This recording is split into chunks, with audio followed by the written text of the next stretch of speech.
ഇന്നത്തെ വീഡിയോ എന്താണെന്ന് വെച്ചാൽ നമ്മൾ വെച്ചിട്ടുണ്ടായിരുന്ന റോസ് ഇല്ലേ, അതിൽ നമ്മൾ വാങ്ങിക്കുമ്പോൾ ഒരുപാട് മുട്ടുണ്ടായിരുന്നു കേട്ടോ.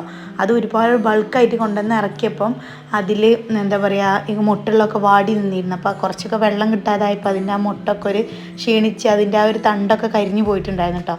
അതൊക്കെ നമ്മൾ അത്യാവശ്യം കട്ട് ചെയ്തിട്ടുണ്ട്, താഴേക്ക് തന്നെ കട്ട് ചെയ്ത് കളഞ്ഞിട്ടുണ്ട്.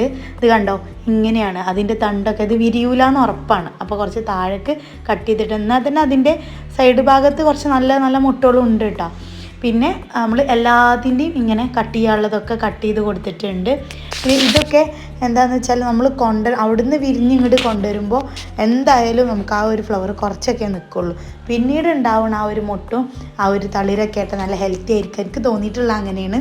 ഇതൊക്കെ കണ്ടോ, അതിന് ശേഷം വിരിഞ്ഞ പൂവാട്ടോ അതിൻ്റെ ചുറ്റുഭാഗമുള്ളത്. ഇതൊക്കെ കൊണ്ടുവരുമ്പോൾ നല്ല പകുതി മുട്ടയായിരുന്നു. ഇവിടെ വന്നതിന് ശേഷം വിരിഞ്ഞിട്ടൊക്കെ ഉണ്ട് കേട്ടോ. ഇത് ബട്ടൺ റോസാണ്, വൈറ്റാണ്. എൻ്റെ അടുത്ത് റെഡ് ഉണ്ടായിരുന്നു, അതൊക്കെ പോയി. ശരിക്കും നോക്കാൻ പറ്റിയിട്ടുണ്ടായിരുന്നില്ല. ഇത് ഞാൻ വിചാരിച്ചു മറ്റേ നമ്മളെ ഇതുണ്ടല്ലോ, ഇതിലൊക്കെ ഉണ്ടാവുന്ന ഒച്ചില്ലേ, അതാണ് വിചാരിച്ചു. പക്ഷെ അതല്ലേന്ന്, അതിൻ്റെ മുട്ടയായിരുന്നു കേട്ടോ അത്. ഇന്നത്തെ വീഡിയോ എത്രയേ ഉള്ളൂ. താങ്ക്